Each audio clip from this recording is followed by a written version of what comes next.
Hey guys, update tayo. Paolo Avellino and Kim Chiu.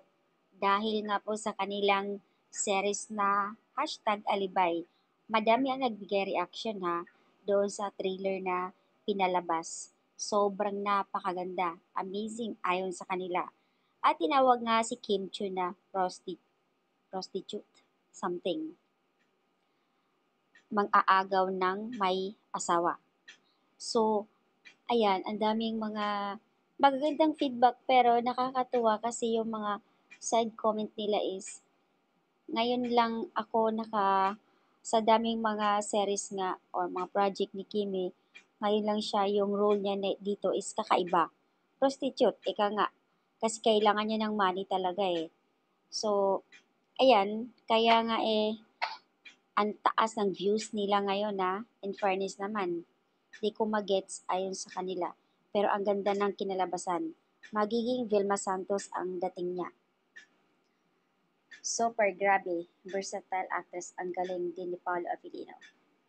Yung ganda ng thriller pa, pasabog nila Hakot Award ito talaga. Ayan guys, ang update. Nakakatuwa. Feeling ko dito, ito nga si Sofia Andres. Yun po yung siguro asawa ni Paolo Avellino na inagaw nga ni Kimi, nagiging prostitute si Kimi at inofera ng 1 million kapalit sa ganoong bagay. So, ayan, nakakatuwa nga yung mga comment nila dito. Post ni Kim Cho sa Twitter, sa X, yung emoji niya na tawa. Kasi nga dami nagbigay reaction. Kakaiba yung role niya dito Kaya pala, ayon sa director nila, maninibago kayo at magugulat kayo. Maraming pasabog ang ipapalabas ni Kim Cho. Ito pala yun. Wow. Grabe. So, ayan. Yung iba kasi, naghahanap talaga ng fall thriller dito sa, I think, November 7 pa talaga yung pinakabuuan talaga nito.